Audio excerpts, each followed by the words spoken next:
5:01 Saturday and it's 30th of November। ভোর 5টা বাজছে আর ওয়েদারটা দেখতেই পাচ্ছ, একটু মেঘলা মেঘলা মতো করে রয়েছে। এই যে আজকে কিন্তু আমাদের আন্দামান ট্রিপের 6 নম্বর দিন। আমরা এসেছিলাম 25 তারিখে। 5টা বেজে গেছে, আমরা কিন্তু বেরিয়ে গেছি। আমরা বলতে না, আমি আজকে একা রয়েছি, কারণ বাদবাকি যারা 3 জন ছিল তাদের বাই এনি চান্স কোনো শরীর খারাপ বা কিছু একটা হবে, ওই জন্য ক্যান্সেল করে দিয়েছে। তো আমি যাচ্ছি। আর এখন পরিষেবা দেখতে পাচ্ছি, সূর্যের আলোটা জাস্ট উঠছে বাইরে, মানে একদমই ভোরবেলা। সকালবেলা কিছু খাইনি, না খেয়ে চলে এসেছি খালি পেটে। এইখানে গাড়িটা পার্ক করে এদের অফিস এরিয়া মেবি। এনাদের এই অফিসে আমাকে একটা ফর্ম দেওয়া হয়েছিল, scuba therapy Havelock customer record form. তো এখানে এটা ওরা ফিল আপ করবে। এই পার্ট যেটা মেডিকেল পার্ট, ডাইভার্স মেডিকেল, কিছু কোয়েশ্চেনিয়ার ছিল বেসিক, তো সেগুলো ফিল আপ করলাম। বেশিরভাগই মানে সুস্থ স্বাভাবিক পার্সন হলে সবই নো হবে। এখানে সাইন করতে হবে, ডেট অফ বার্থ দিতে হবে, আর এগুলো সেই মেডিকেল কোয়েশ্চেনিয়ার টাইপের ইন ডিটেলস, এগুলো সবই নো হবে। আর এখানে অফিসের যে দাদার সাথে কথা হলো, উনি হচ্ছেন আমাদের কলকাতারই, নিউ টাউনের। সবই এখানে বাঙালি বেসিক্যালি, ঠিক আছে। তো কিছুক্ষণ ওয়েট করলাম। অ্যাকচুয়ালি যেখানে ডাইভিংটা হবে সেখানকার ওয়েদারের কিছু আপডেটের ব্যাপার থাকে, তো সেখান থেকে কনফার্মেশনের জন্য ওয়েট করছিলাম। বাট ফাইনালি কিন্তু কনফার্মেশন পেয়ে গেছি আমরা যে ডাইভিংটা হবে আজকে ফাইনালি। কারণ প্রত্যেক দিনেরই ইন্ডিভিজুয়ালি কিছু ওয়েদারের ব্যাপার থাকে, যে ওয়েদার টার্বুলেন্ট থাকলে বা কোনো প্রবলেম থাকলে হবে কি হবে না, তো সেটা কিন্তু আমরা ফাইনালি কনফার্মেশন পেয়ে গেছি। এইটা আমাকে স্যুটটা দিয়ে দিয়েছে, শ্রমিক স্যুটটা। এটা হচ্ছে এদের চেঞ্জিং রুম, এখানে চেঞ্জ করতে হবে। আমি হয়ে গেছি একদমই রেডি। এটা আমার সুইম স্যুট, আর আমার কিছুটা এরকম লাগছে। ড্রেসটা ছিল এল সাইজের, আমি যদি এম সাইজের পরে ওদেরকে বললাম এল সাইজের দিয়ে দেয়, বাট এল সাইজের ঠিকঠাকই লাগছে ফিটটা। 10টা না, সবাই 9টা বাজে। আমরা স্কুবা ডাইভিং তো কমপ্লিট করলাম, করে হোটেল থেকে ব্রেকফাস্ট করে আমরা চলে এসেছি আমাদের ক্রুজের উদ্দেশ্যে। ক্রুজ, এখান থেকে লাগেজটা নিয়ে আমরা যাবো ক্রুজে করে এখান থেকে আমরা যাব ডিরেক্ট হচ্ছে নীল আইল্যান্ড। নীল এটা ব্যাপারটা হচ্ছে, আমাদের 8:30টার সময় একটা ক্রুজ ছিল, যেটা আমরা মিস করে গেছি। সে কারণে আমাদের নেক্সট যে ক্রুজটা রয়েছে সেটা হচ্ছে 10টার সময়। ওয়েট করবো। হোটেল থেকে বেরোনোর সময় তাড়াতাড়ি করে তো আমরা ব্রেকফাস্ট করে নিয়েছিলাম, কফি টফি কিছু খাওয়া হয়নি। তো উঠেছিলাম পৌনে 5টার সময়, উঠে রেডি হয়ে তাড়াতাড়ি করে ফ্রেশ হয়ে চলে গেছিলাম স্কুবা ডাইভিংয়ে। তারপরে এসে ব্রেকফাস্ট করলাম, করে রেডি হয়ে আমাদের জেটিতে চলে এসেছি। জেটি দিয়ে তারপরে করানো হয়ে গেছে। তারপর এই কফি শপটা ছিল এখানে, এখান থেকে কফি নিলাম, 50 টাকা করে নিলাম। এইসব কফি কেমন কফি বল? হেভি। 11:30 বাজে আর আমাদের ক্রুজ চলে এসছে ফাইনালি। অনেকক্ষণ ওয়েট করার পর, প্রায় 1 ঘন্টার মতো ওয়েট করলাম। স্মার্ট ক্রুজ, এই যে আমাদের ক্রুজ সেই সেমই রয়েছে, ম্যাক ক্রুজ, যেটা আগের বারে আমরা এসেছিলাম, হ্যাভলকে এসেছিলাম যেটাতে করে, সেই সেম ক্রুজটাই রয়েছে। আমাদের এই মিডিলের সিটাতে, ওটাতে বসতে বলেছে আপাতত। কটা বাজছে এখন? 11টা, শার্প 11টা বাজে। আর আজকের আমাদের এখান থেকে ওই 1-1.5 ঘন্টার মতো জার্নি রয়েছে towards Neil island. 12:20 finally we are out of cruise, back to cruise।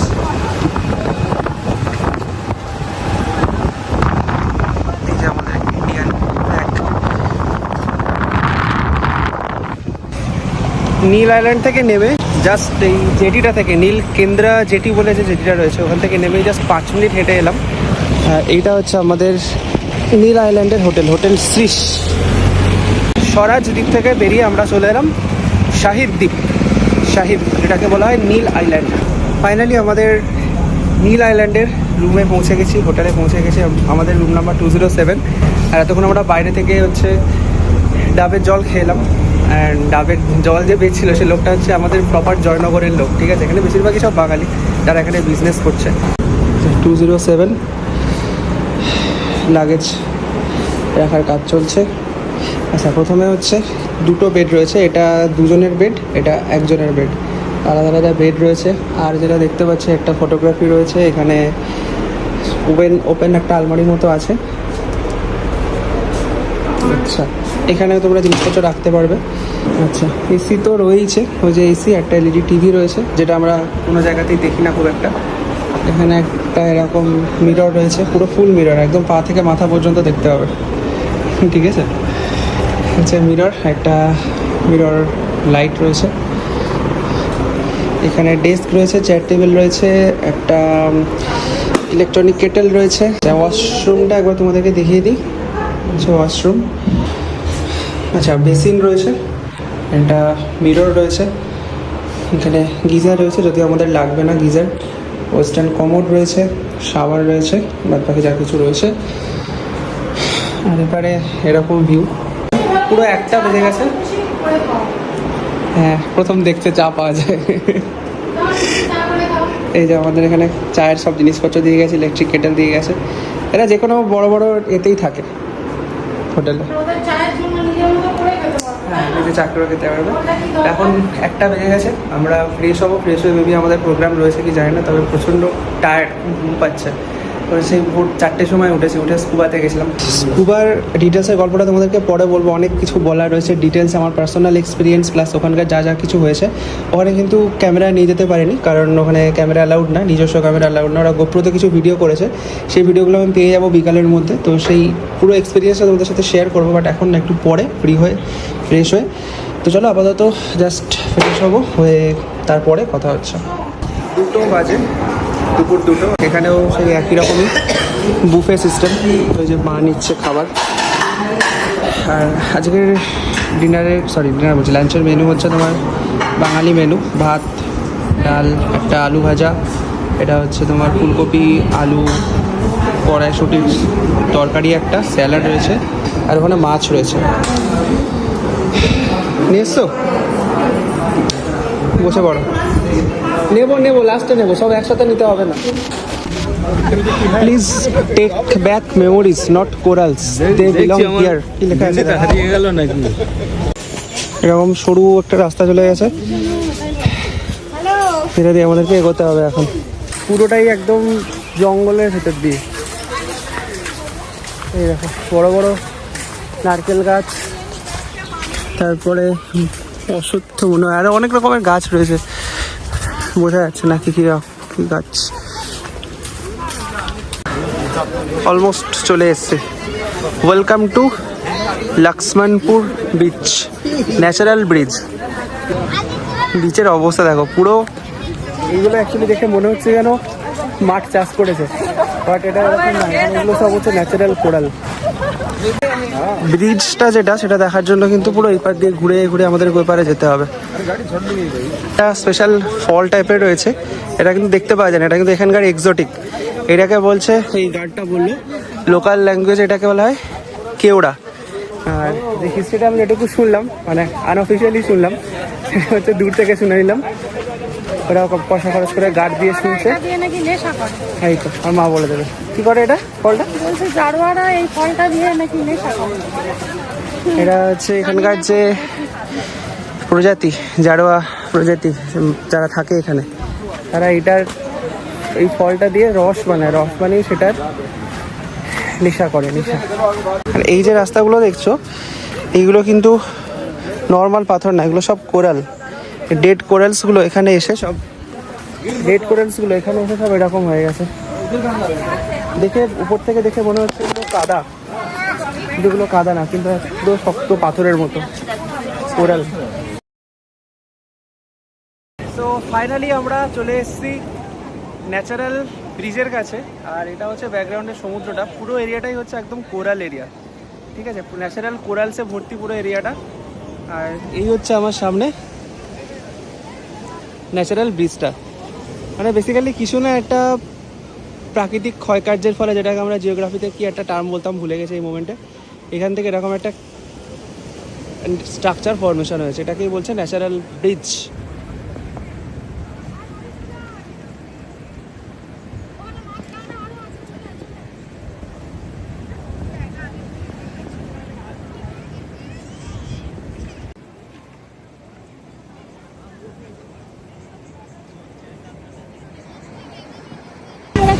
বলে দেখবি ভাবছে কিছু দিচ্ছে, এই যে ঢেউটা এসে গেল তাই ভাবছে কিছু দিচ্ছে। কত কালারফুল মাছ, এই যে দেখেছিস ওরা ভাবছে আমি কিছু দিচ্ছি, ঢেউটা এলো তাই। না, ঢেউটা চলে যাক, এই তো ঢেউটা চলে যাক, চলে গেলে দেখবি। মানে এখানে ন্যাচারালি, আমরা যেটা অ্যাকুরিয়ামে দেখি মিউজিয়ামে গিয়ে, এখানে পুরো ন্যাচারালি একদম পায়ের নিচে কত ধরনের বড় হাতের কাছে এরকম বড় বড় মাছ, সামুদ্রিক মাছ ঘুরছে। ওখানে একটা লবস্টার দেখলাম, ক্র্যাব দেখলাম, প্লাস এখানে নাম না জানা প্রচুর মাছ রয়েছে না। কত কালারফুল মাছ, কত হ্যাঁ। ধরনের কালারই দেখ, যেগুলো অ্যাকোরিয়ামে রাখে। এই যে এই দেখো, ছোট ছোট থেকে শুরু করে এরকম বড় বড় মাছ প্রচুর ঘুরে বেড়াচ্ছে। এই যে স্ট্রাকচারটা দেখছো, এটার উপরে এরকম গাছটা রয়েছে না, এইটা পুরোটাই কিন্তু ন্যাচারাল কোরাল। এই দেখো, কোরালগুলো ভেঙে ভেঙে ভেঙে ভেঙে সমুদ্রের জলে হোক বা হাওয়াতে হোক এরকম একটা স্ট্রাকচার নিয়েছে, আর এর উপরে কিন্তু এরকম গাছ তৈরি হয়ে গেছে। পুরো পুরো জিনিসটাই কিন্তু তাই। এইটা আমপান্না আর লাইম সোডা। আর একটু এটা কি আমপান্না? এটা আমপান্না বানানো হচ্ছে। মিষ্টি বানিয়ে দিয়েছি। একটা আছে লাইম সোডা। কুইক ফটাফট নাও, তুমি ফুড টেস্টার।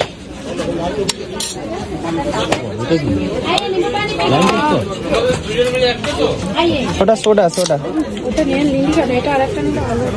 নিয়ে নাও। আরেকটা আমপোড়া দেবো? না, খেয়ে দেখছি তারপরে বলছি। এইটা রিভিউটা দেখছি কি বলে। ভালো।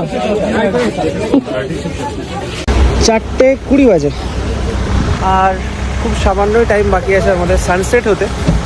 4:30টার দিকে এখানে আই থিঙ্ক সানসেট হয়ে যায়। তো লক্ষ্মণপুর 2 থেকে বেরিয়ে আমরা এসেছি লক্ষ্মণপুর 1-এ। এই রাস্তাটা দিয়েও মনে হয় একটা বিচে যায়, এখানে সবাই যাচ্ছে অনেকে, বাট আমরা এই জঙ্গলের রাস্তাটা ধরবো। এটা হচ্ছে সানসেট পয়েন্ট, যে লক্ষ্মণপুর 1-এর যে সানসেট পয়েন্ট রয়েছে, এটাই হচ্ছে এই রাস্তাটা ধরে সোজা যেতে হবে। আর এই যে নীল আইল্যান্ড যেটা, এটা কিন্তু পুরোটাই হচ্ছে একদম মানে খুব ছোট্ট একটা আইল্যান্ড বলতে পারো। এখানকার পপুলেশন ডেন্সিটিও খুবই কম, ঠিক আছে। বেশিরভাগই এখানে দেখতে পাবে তোমরা ট্যুরিস্ট। লোকাল লোকজনের যে পপুলেশন ডেন্সিটি সেটা কিন্তু খুবই কম, খুব বেশি না। আর মেন যেটা ভালো জিনিস যেটা, সেটা হচ্ছে পুরো আইল্যান্ডটা সবুজে ভর্তি। যতটা না সবুজ, তার থেকে বেশি পুরো সবুজ। যেদিকে দেখাবে সেদিকে বড় বড় গাছ। এই যে রাস্তাটা দিয়ে আমরা যাচ্ছি, সামনেটা জাস্ট দেখো, উঁচু উঁচু গাছ একদম পুরো ভর্তি। মানে দুপুরবেলা যদি একদম রোদ্দুরের টাইমেও তোমরা আসো, দেখতে পাবে পুরো অন্ধকার অন্ধকার লাগবে রাস্তাগুলো, কারণ পুরো উঁচু উঁচু গাছ। পুরো উপর থেকে যে সানলাইট আসছে পুরো ব্লক করছে রাস্তাটা, ঠিক আছে। এরকম একটা ব্যাপার। 5 মিনিটের মতো রাস্তা, এই রাস্তাটাতে হেঁটে এলাম জঙ্গলের ভেতর দিয়ে। এসে কিন্তু আমরা ফাইনালি পৌঁছে গেছি লক্ষ্মণপুর সি বিচ, লক্ষ্মণপুর 1, যেটা হচ্ছে অ্যাকচুয়ালি নীল আইল্যান্ডের মেন যে সানসেট পয়েন্ট। ওই যে ওইখান থেকে দেখা যাচ্ছে সূর্যটাকে, ওই যে ওইখানে সূর্য। ফর্চুনেটলি এখনও সানসেট হয়নি পুরোপুরি। এখানে অনেক খাবারের দোকান রয়েছে দেখতে পাচ্ছ বিচ সাইডে। Finally we are at sunset point Lakshmanpur. ওই যে সানসেট হচ্ছে সবে সবে। ভালো সি বিচটা, বাট আমরা প্রথম দিন যে একদম যে সানসেট পয়েন্টে গেছিলাম, চিড়িয়াটাপুর যে সানসেট পয়েন্টটা, ওটা কিন্তু আমার কাছে এখনও পর্যন্ত ফেভারিট, মানে টিল ডেট পুরো আন্দামান ট্রিপে। সানসেট দেখো সব জায়গাতে মোটামুটি একই, বাট ওভারঅল যে চারদিকের যে সিনারিওটা ছিল, ওভারঅল মিলিয়ে Chidiyatapu is the best sunset point. এখানে এরকম গাছ রয়েছে প্রচুর, দেখতে পাচ্ছ এরকম লম্বা করে গাছের সারি চলে গেছে। আর এবারে এই যে সানসেটটা হচ্ছে, এত লোকজন এখানে ফটোগ্রাফি করছে না, এই বিচের ভেতর দিয়ে হাঁটতে গেলে মনে হচ্ছে যেমন সে এয়ারক্রাফটের যেরকম রুট থাকে এরকম সব এরকম রুট হয়ে আছে, ঠিক আছে। মানে সোজা যাচ্ছি, দেখছি একজনের ফটোগ্রাফি রুটে পড়ে যাচ্ছি আমি, আবার রাস্তা ঘুরিয়ে নিলাম, আবার একজনের ফটোগ্রাফি রুটে পড়ে যাচ্ছি, আবার রাস্তা ঘুরিয়ে নিলাম, এরকম করে যাচ্ছি, ঠিক আছে। চারদিকে সবাই ট্রাইপড লাগিয়ে বসে আছে, চারদিকে সবাই ক্যামেরা পয়েন্ট করে বসে আছে একদম।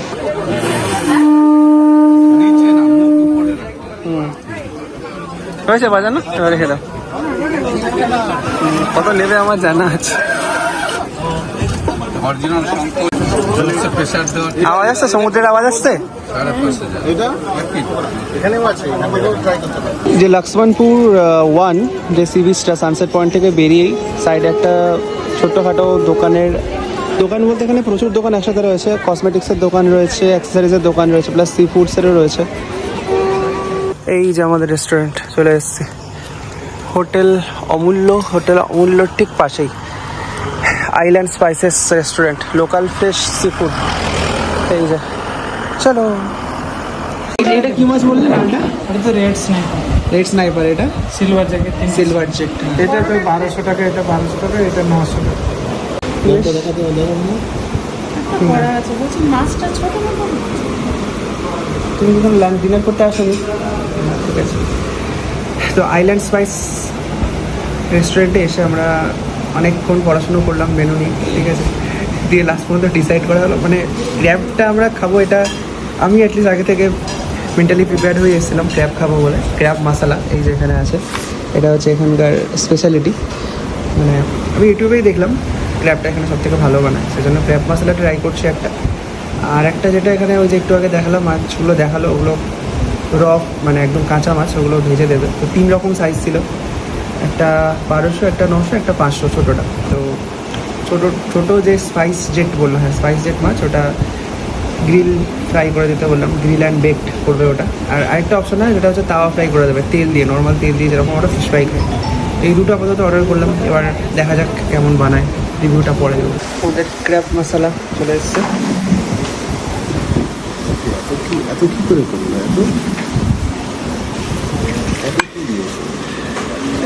বলছে এত কি দিয়েছে। ক্র্যাব খাওয়া কমপ্লিট হয়নি, এর মধ্যে আমাদের ফিশ চলে এসছে, fish fry, grill fish. Fish fry না, এটা হচ্ছে অ্যাকচুয়ালি গ্রিল ফিশ। এরকম একটা হোল গ্রিল ফিশ রয়েছে, তার সাথে এরকম স্যালাড দিয়েছে, আর উপরে একটা এরকম কারি পাতা টাইপের কিছু একটা দিয়েছে, উপরে মশলা অনেক কিছু দিয়েছে। আর এরকম নীল আইল্যান্ডে বসে প্রপার সি ফুড খাচ্ছে, বাইরে পুরো ঝমঝম করে বৃষ্টি শুরু হয়ে গেছে।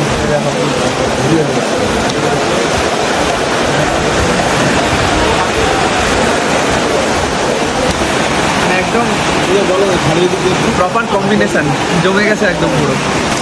এর উপরে স্লাইস করে দিয়েছে, একটা স্লাইস তুলে দেখি, উঠে গেছে।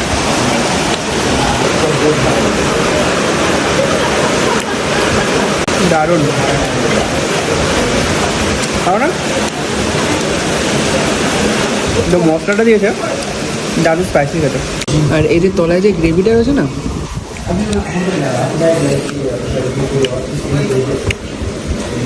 গ্রেভিটা একটু টক ফ্লেভার আছে,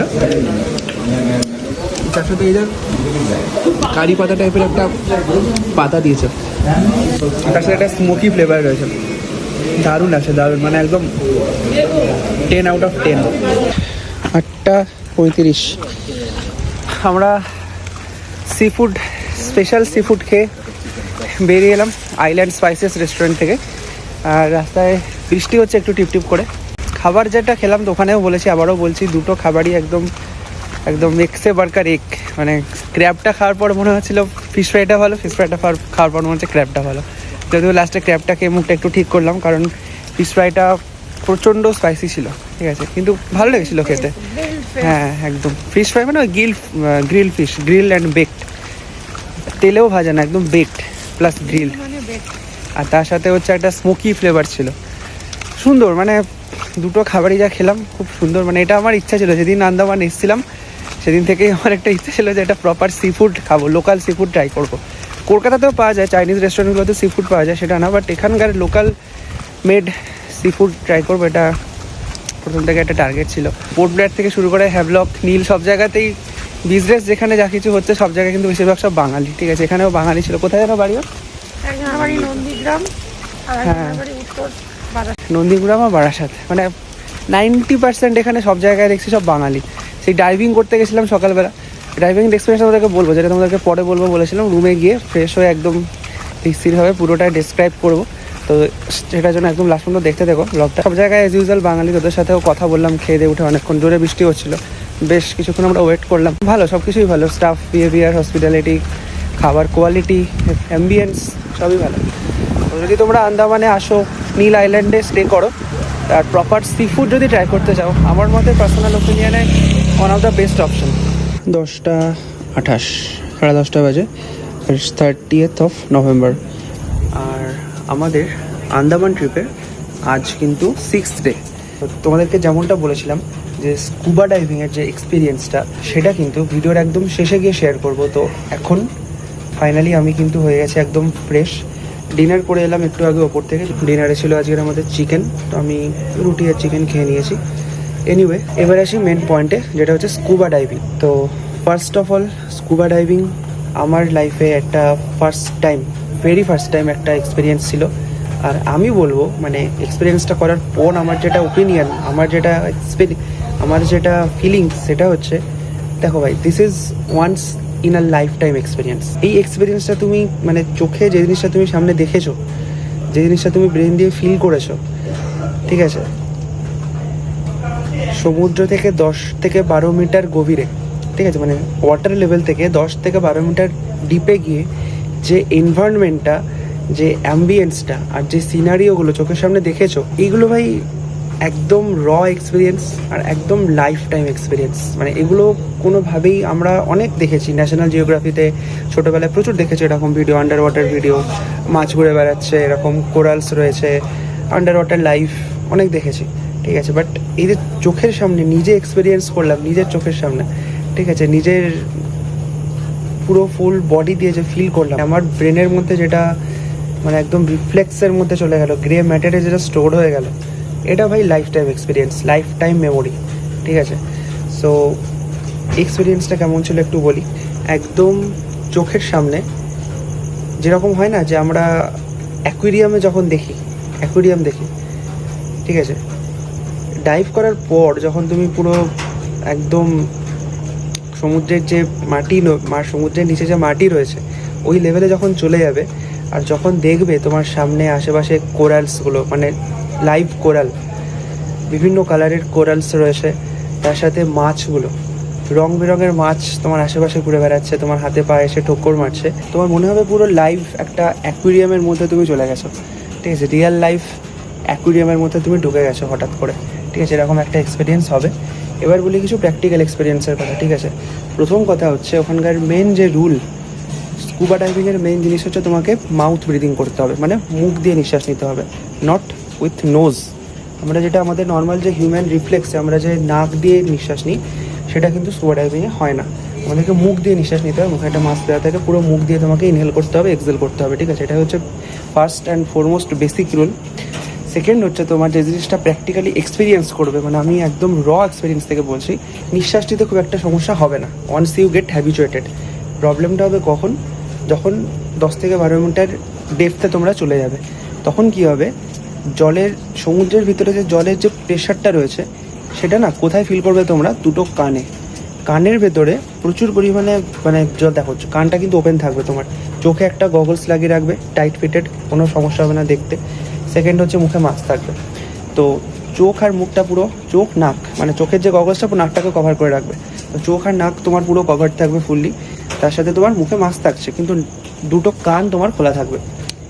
কানের ভেতর দিয়ে কিন্তু পুরো ইয়ার ড্রাম পর্যন্ত, মানে কানের যে পর্দা আছে তার আগে পর্যন্ত কিন্তু জল ঢুকবে, তোমরা ফিল করতে পারবে, যত ভেতরে যাবে, যত ডেপথে যাবে, তত ওয়াটার প্রেশারটা পুরো ফিল করতে পারবে দুপারে। তার সাথে কি হবে, হালকা করে একটু মাথা যন্ত্রণা হবে, ঠিক আছে। এটা যখন নামছো তখন যেটা করতে হবে সেটা হচ্ছে nose pinch method. Nose pinch মেথডটা কি, মানে ওখানে পুরো তোমাদেরকে ডিটেলসে গাইড করে দেবে, পুরো একটা তোমাদেরকে ট্রেনিং দেবে, 10 থেকে 15 মিনিট একটা ট্রেনিং দেবে। বাট মেন যে জিনিসটা হয় সেটা হচ্ছে তোমাদেরকে একটা নোজ পিঞ্চ বলে একটা মেথড রয়েছে, এটা তোমাদেরকে ওখানে ফলো করতে হয়। মোটামুটি 10 থেকে 12 ফিটের দিকে নামছো, তখন যে তোমার কানের ভেতরে, ইয়ার ড্রামসের ভেতরে যে প্রেশারটা ফিল করবে, সেটাকে সাবসাইড করার জন্য কি করবে, নোজটাকে পিঞ্চ করে নাক দিয়ে এয়ারটা ব্লো করার চেষ্টা করবে, ঠিক আছে। তখন কি হবে, দেখবে যে কানের ভেতর থেকে কিছু একটা জ্যাম ক্লিয়ার হচ্ছে, ঠিক আছে, এরকম একটা ফিলিংস আসবে, দুটো কানের ভেতর দিয়ে এয়ারটা বাইরে বেরোনোর চেষ্টা করছে। ওটা কি করবে, ওই প্রেশারটা, বাইরের এয়ারটার ওই প্রেশারটা, আউটওয়ার্ডস যে প্রেশারটা, বাইরের ওয়াটার প্রেশারটাকে কিছুটা হলেও ব্যালেন্স করবে, তখন কিন্তু অনেকটাই তোমরা রিলিফ পাবে। তো এই জিনিসটা তোমরা করবে।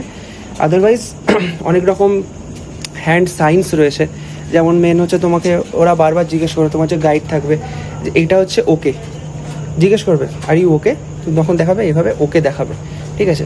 যদি তোমার হঠাৎ করে কোনো একটা ডেপথে গিয়ে মনে হলো যে না আমি আর নিচে যেতে পারছি না, ঠিক আছে, I am not physically able, তখন তোমরা কী দেখাবে? এটা মানে হচ্ছে ওপরে, এটা মানে হচ্ছে নিচে, মানে if you are fine, if you are okay, then you should go down. এটা হচ্ছে আপ অ্যান্ড ডাউন সাইন। আর একটা হচ্ছে I am okay and I am not okay, যে আমার কিছু প্রবলেম হচ্ছে, তখন কী দেখাবে? এরকম, যে আই এম নট ওকে। এগুলো কিছু বেসিক সাইন্স, আরও অনেক ডিটেলস আছে ওখানে। তো অন দ্য স্পট তোমাদেরকে পুরো 10 থেকে 15 মিনিট জলের ভেতরে দাঁড় করিয়ে ট্রেনিং দেবে, তারপরে কিন্তু তোমাদেরকে ডাইভিং করতে নিয়ে যাবে। একদম ডিরেক্ট ডাইভিং করতে নিয়ে যাবে না তোমাদেরকে। আরেকটা মিসকনসেপশন আছে, যেটা হচ্ছে ডাইভিং করতে গেলে সাঁতার কাটতে জানতে হয়। একদমই না, ওখানে পুরো ক্লিয়ারলি বলে দেবে যে এটা কিন্তু নন সুইমিং অ্যাক্টিভিটি, মানে তোমার পায়ে ফিন্সগুলো অ্যাটাচ করে দেবে, কিন্তু তুমি সাঁতার কাটবে না কোনোভাবে। তোমার সাথে যে গাইড থাকবে সে তোমাকে যেভাবে যেখানে নিয়ে যাবে সেভাবেই তুমি যাবে, সেখানেই তুমি সেইগুলো দেখবে। আরেকটা জিনিস হচ্ছে বলে দিই, যে ভিডিওটা বানাই, যে ভিডিওটা তোমরা দেখতে পাও, ওটা কিন্তু ওখানে আমাদের কোনো রকম ফোন বা কোনো রকম অ্যাকশন ক্যামেরা অ্যালাউড না, ওদের থেকেই নিতে হবে, তোমাকে কিছু করার নেই, ঠিক আছে। এক্ষেত্রে একটা ব্যাপার আছে, যেটা হচ্ছে আমি এখানে যেটা করেছি স্কুবা ডাইভিং, এটাতে আমাকে নিয়েছে 6,000 টাকা, ঠিক আছে। 6,000-এর গল্পটা ব্রেকডাউনটা এবার আমি বলি। সেটা হচ্ছে 5,500 টাকার প্যাকেজ ছিল। প্যাকেজের মধ্যে তোমার হোটেল থেকে pick up and drop, up ডাউনটা তোমার প্যাকেজের মধ্যে থাকছে। আরেকটা যেটা প্যাকেজের মধ্যে থাকছে সেটা হচ্ছে ভিডিও। এবার ভিডিওতে প্যাকেজের মধ্যে যে ভিডিওটা থাকবে সেটা হচ্ছে কিন্তু যদি তোমাদের অ্যাকশন ক্যামেরা সম্বন্ধে একটু নলেজ থাকে, ওদের কাছে দুটো ক্যামেরা থাকে, একটা হচ্ছে SJ ক্যাম, একটা হচ্ছে গোপ্রো, ঠিক আছে। SJ ক্যাম বলে যে ক্যামেরাটা রয়েছে, দুটোই অ্যাকশন ক্যামেরা। SJ ক্যামের কোয়ালিটিটা একটু লো, ঠিক আছে, মানে পিকচার ভিডিও কোয়ালিটি অতটাও ভালো হয় না, ব্লারি আসে একটু, অতটা ভিজিবিলিটি থাকে না। সো তোমরা স্যাম্পল দেখে নিতে পারো, ওখানে গিয়ে তোমাদেরকে বললেই কম্পিউটারে দেখিয়ে দেবে যে কীরকম কী স্যাম্পল হয়, তোমরা ইজিলি ডিফারেন্সিয়েট করতে পারবে। অবভিয়াসলি গোপ্রোর ফুটেজ অনেক বেশি ক্লিয়ার অ্যান্ড ভিজিবল হবে, ঠিক আছে, আন্ডার ওয়াটার। গোপ্রোর জন্য কিন্তু 500 টাকা এক্সট্রা দিতে হবে। এটা আমাকে ওখানে গিয়ে আমি জেনেছি, আগে আমাকে বলা হয়নি। সো মনে হতে পারে এটা একটা স্ক্যাম, বাট এটা স্ক্যাম না। আমি সবার কাছেই জিজ্ঞেস করেছি, এখন অনেকের কাছে জিজ্ঞেস করলাম, সবার কাছ থেকে এটা নেওয়া হয়েছে। সো গোপ্রোর যদি ভিডিও নিতে চাও, মানে বেটার কোয়ালিটি ভিডিও নিতে চাও, 500 টাকা এক্সট্রা দিতে হবে। এই হচ্ছে মোটামুটি এক্সপিরিয়েন্স। আমি বলবো যদি তোমরা ফিজিক্যালি অ্যান্ড মেন্টালি ফিট হও, ডেফিনেটলি স্কুবা ডাইভিংটা ট্রাই করো, সেটা আন্দামানে হোক বা যেখানেই হোক। এটা না মানে কী বলো তো, হয়তো ভিডিওতে বা পিকচারে নিজেকে বুঝতে পারবে না, নিজের মুখ বোঝা যাবে না, আন্ডার ওয়াটার তুমি মাস্ক পরে আছো, গগলস পরে আছো, সব কিছু আছে, বাট এই যে তুমি এক্সপিরিয়েন্সটা করলে, একদম র এক্সপিরিয়েন্স যেটা হলো, তোমার গ্রে ম্যাটারে যেটা স্টোর হয়ে রইলো, এটা ভাই লাইফ টাইম এক্সপিরিয়েন্স। মানে এটা যদি তোমরা না করো, মিস করে যাবে ভাই, লাইফ টাইম মিস করবে এটা, ঠিক আছে। আমার পার্সোনাল এক্সপিরিয়েন্স অ্যান্ড ইনফরমেশন সব কিছু তোমাদের সাথে ডিটেলসে শেয়ার করলাম। আজকের মোটামুটি দিনটা এখানে শেষ হচ্ছে, আজকের এপিসোড এখানে শেষ হচ্ছে। আজকের মতো good night from Neil island, Andaman. দেখা হচ্ছে কালকের এপিসোডে। Still then stay safe and ride hard as usual.